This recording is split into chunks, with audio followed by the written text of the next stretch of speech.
Welcome back to the Homeless Boomer's Adventures, Thoughts, and Ideas. Yeah, I was just doing some research on I think they're tick begs, TikTok people begging for money, which I'm doing, and I'm not doing. I have something to contribute to the planet. I have something to contribute to society.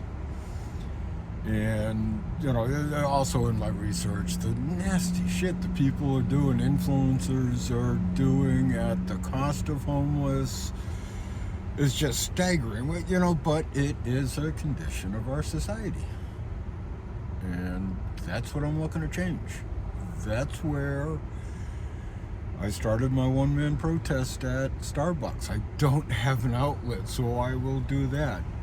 When I became homeless and I was reduced to doing this Uber shit, because get a fucking job. You try getting a job with no place to shower, change, and keep your clothes, any of that shit, and you can give crap to the fucking homeless, and why don't you shower? Well, I'll tell you. We don't have a fucking shower. It's like an hour and a half out of my day to take a shower, and when I'm doing the 10 to 12 hours of Ubering to make $100, there was one day I did like 8-10 hours and I made $13.48 baking in the sun. I have a bunch of those videos. I may or may not load them, but I'm not the typical homeless that people are seeing. I have a vehicle. My vehicle's about to crap out. I beat the crap out of it. I got a check engine light that has been on for 2 years. I have paid close to $500 at 3 different times to diagnose it. Changed out the part, misdiagnosis. It's like, holy crap. I'm now down to 12.7 miles a gallon. My radiator leaks. I patched it only to put it in, and successful patch, but another leak. Pulled it out, patched it successfully. Another leak. So it's costing me several hours to fix and repair, as opposed to buy a $200 radiator, put it in, be done with it. Because I can't afford the $200. So now what I'm doing is, along with all the fluids that I'm adding to my motor, to the transmission, to my differentials, my transfer case, which seems like a waste on the transfer case and front diff, because my 4-wheel drive doesn't work, that light's flashing, so I got 2-wheel drive, and I don't know what's wrong with my 4-wheel drive, because I paid for the diagnosis on the motor. And let's get that fixed before diagnosis on the 4-wheel drive. But, oh well. Last night I was driving around. How I tell I need water in my... so I added... So because I can't afford the $200 radiator, I'm now buying antifreeze and water and mixing it. Because, you buy the concentrate. It's... 2/3 the cost, so somewhere in there, as opposed to the pre-mixed. So I buy the concentrated, I buy the water, I mix it, and I'm going through about 1 gallon a day in fluids, coolant, which I'm spreading all over the road, wrecking the environment, and it's what can I do? It's my house, it's my source of income. So the heat started blowing cold air. I pull over. Get my water into the cooling system, fill it up enough that I've got heat again. I climb in the truck, and my ABS light goes on, and my brake light, parking light, I don't know. Something's not right, but mechanically it seems to be working. My brake fluid was topped off, so I got no leakage there. So I don't know what's wrong with my brakes. I suspect it might be a sensor in the front wheel bearing, which can go before the bearing goes, but I don't know. My point is, once you become homeless, and the fucking consequences, everything's just adding up. You get a speeding ticket, and holy crap, I didn't get a speeding ticket. What did I go? Oh, no inspection sticker, because I can't afford to get my truck inspected. It's like, holy crap, that put me a week away from whatever. And it's, my front end. I'm trying to get my front end fixed. I have most of the parts right now. I've got my axle shaft my front axle bearings.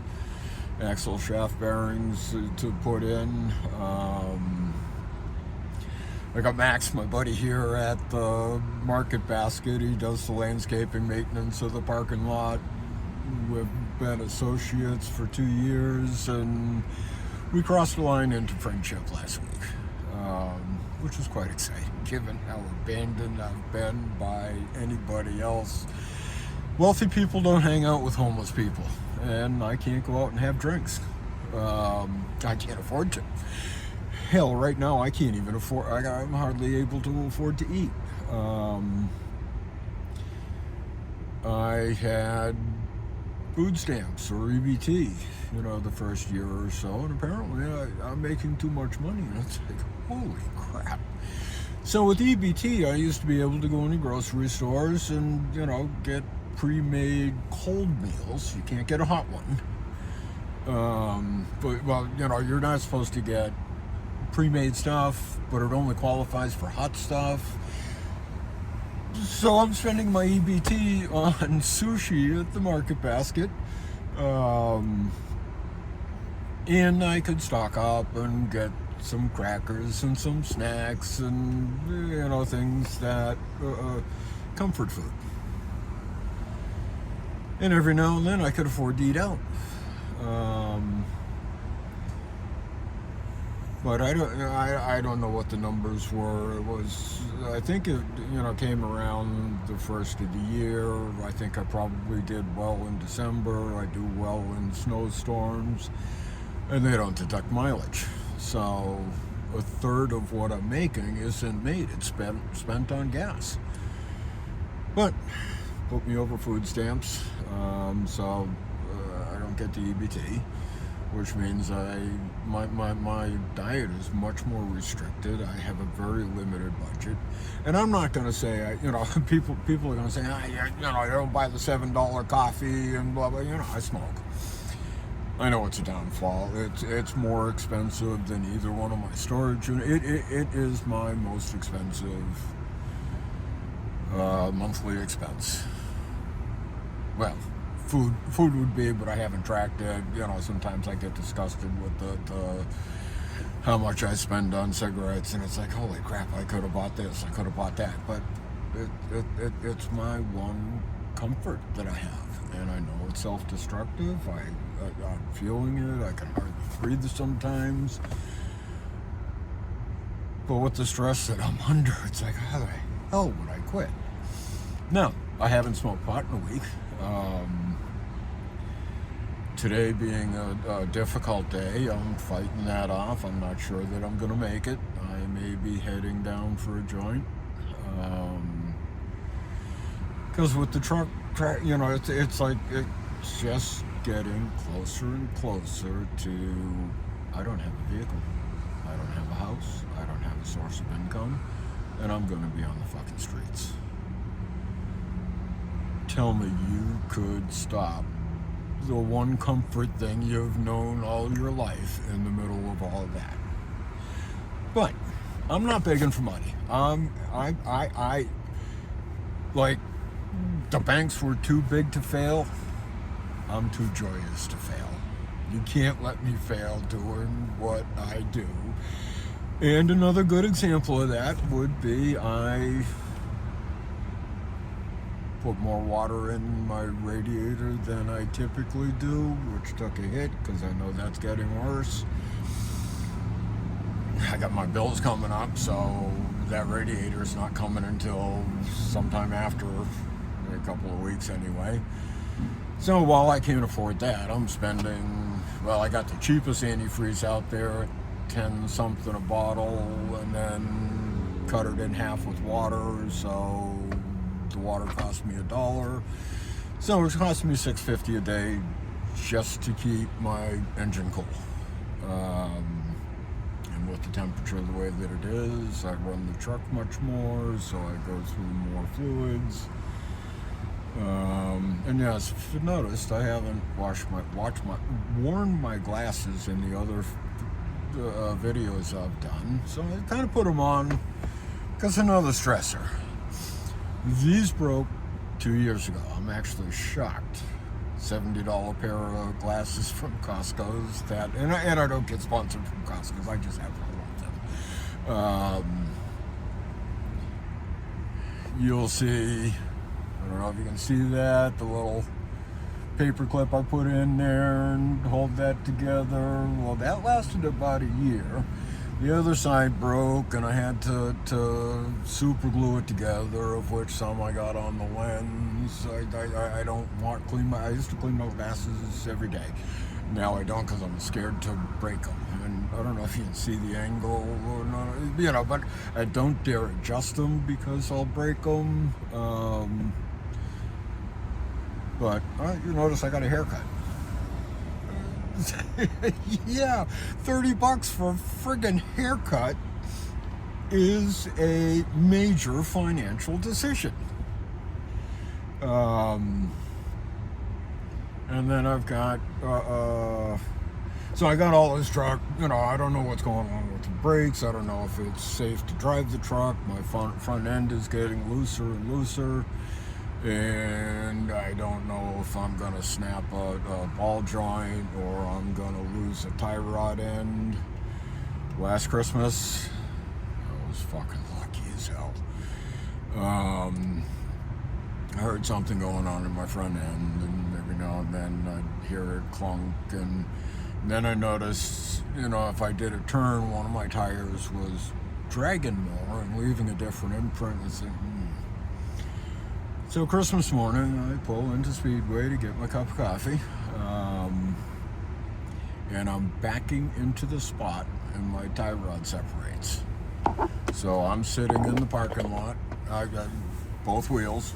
I mean, I got a picture of it. Maybe I'll show it to you someday. But it happened at 2-3 miles an hour going into a parking lot and not at highway speeds. So I got that running around. I could be killing myself, could be killing anybody on the road, but what do?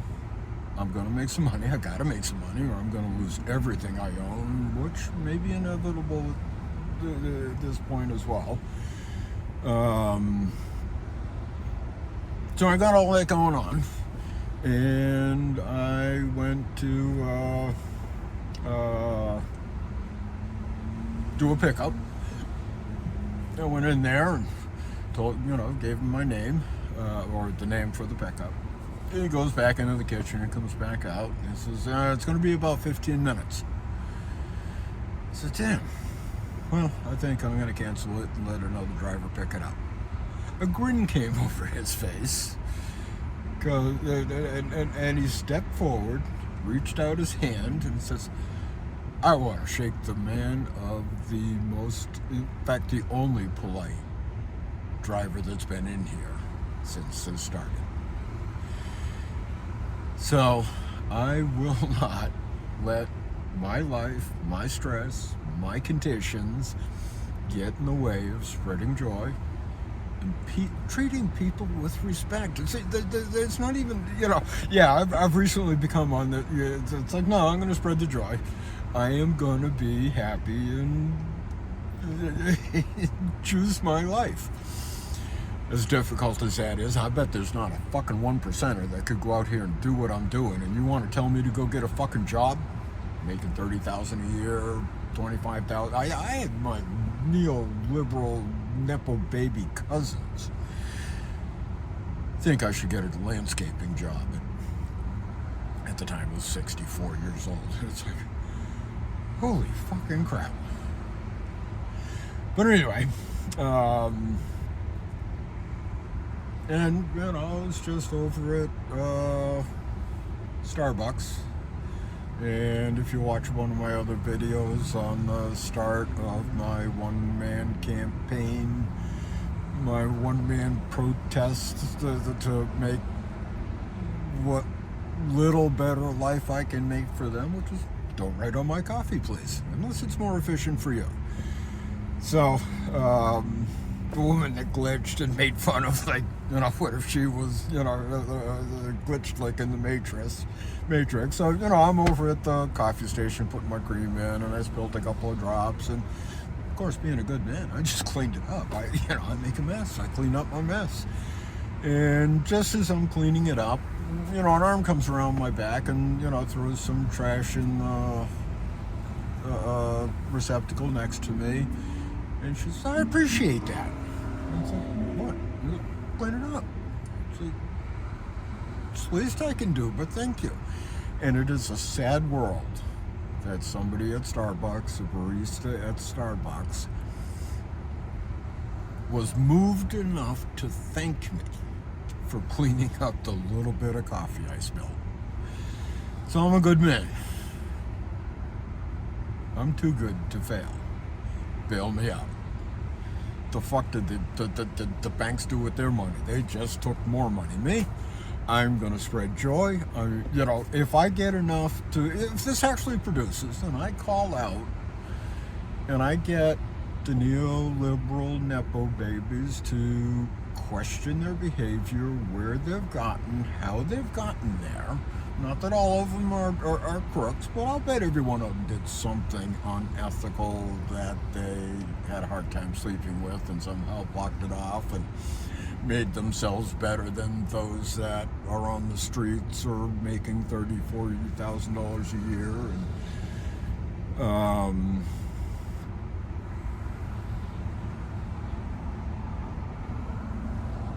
it's not the $7 coffees. It's not that we're not willing to work. It's not that we're even all drug addicts. Maybe the ones you see, maybe the ones down at the square where they have an encampment, or they have well, we don't have any RV camper lots or, you know, that congestion. Not that I've seen. I haven't come across that. I certainly do see a number of RVs that I know people are living in, but they don't congregate here. And yes, there are people with mental disabilities, physical disabilities, drugs. You know, drugs are sort of, but no, if 50% of the population is the latter half of boomers, over 50, and over 50 becoming homeless at a rate we've not seen since 1929, they're not all fucking drug addicts. Or there's something wrong with this country that we need to address and take care of. Not by stopping drugs and blowing up boats in Venezuela, but healing our nation, healing our people, taking care of our vets. And, you know, I have worked hard to get to where I am. And, you know, like I say, I've had a job all my life. Oh, that's the other thing, is I was part of, you know, I born in 1960. Got into the workforce in the 80s, just as, you know, Reagan dismantled unions and changed laws so that I don't know if he did the one, you know, where he had to become more accountable to the shareholders than the working class, the cooperatives. More Perfect, I think it was More Perfect Union just did a great piece in Italy on their cooperatives, and impressive. Let's head in that direction. Now, the other thing is that, and I think I'm actually going to stop this and do another video on this all these intellectuals doing this mental masturbation on how to turn the economy around. You know, Scott Galloway, who I love, you know, talked about getting his 1% to, you know, withhold from shopping, which isn't going to hurt him. It's going to devastate me, you know, because if none of my customers have any money, they're not going to be tipping on the Uber shit if they're even ordering it. And how is that my fault? But anyway, so instead of all that bullshit, and you know, you got the philanthropists that have all signed a plaque that they're going to give their money away when they're dead. What fucking good is that going to do me now? What fucking good is any political policy going to do me today? And you know, it's so you're gonna leave me destined to the absolutely miserable existence for the rest of my retirement, even though I worked hard. I'm a good man, metrosexual, love my masculinity, but I also love my warm and fuzzy feminine side. And I'm a gentleman, and I treat everybody with respect. So I'm too good a man to let go. You want to keep me on this planet. You want to keep me doing good. You want to fund me. And I get funded. This works. I get my housing. I get a boat. I get to take care of Daryl and bring him on adventure. Daryl's my 15-year-old son. I will give back. I don't need millions and millions and tens of millions of dollars to fucking hoard. No, I just need enough to live till I'm dead. Housed and able to entertain and have fun with my son. And I will continue doing the YouTube thing. I will continue whatever protesting I can do, even if it's a one-man thing. I get funded, I will go outside a one-man thing. Because I'm sitting here thinking of different ways to disrupt the economy. Now I'm a fucking idiot. But, you know, I'm not an economist. There's way smarter people than me. But they look at what they have produced. Now we have some progressives like Max over at UNFTR. UNFTR. Unfuck the Republican. Sorry. Yeah, it's let's fuck the Republicans. Yeah, so I think where I started, and I think I'll do another, like I said, another video on this, because that's a whole nother rant and opinion and thinking, and I'm just looking to stimulate thinking. I'm not saying everything I think is right. I don't know the consequences. I'm not one of the intellectuals that has led our country to where it is now, which is a fucking disaster. Get me above the phrase, please. So where I started with this is, yeah, I don't even, you know, because with all of the what was going on with the union bashing and the wage suppression and international trade, which I'm actually for, but doing it in a way not to suppress wages. So in all of that, you know, that path, I was in the construction industry, most of which paid under the table. So yeah, I may not even qualify for Social Security. I might get the bare minimum $950 a month. If I have public housing, that's going to cost me 30%. Well, now I'm down to living off of $650 a month. Less than that. And then you got Medicare and Medicaid, and you know, it's just I don't deserve to go out that way. I have played hard, played by the rules, honest, ethical, and joyfully. So help me out. I'm gonna wrap this up because I don't know how long anybody's gonna watch me ramble. But I'm gonna do another one on some of my thinking that the fucking intellectuals aren't doing, and maybe somebody will step in with me. Thanks so much. Peace and love and harmony. And joy to the world. Give me a joy to the world if you run into me. Thanks so much.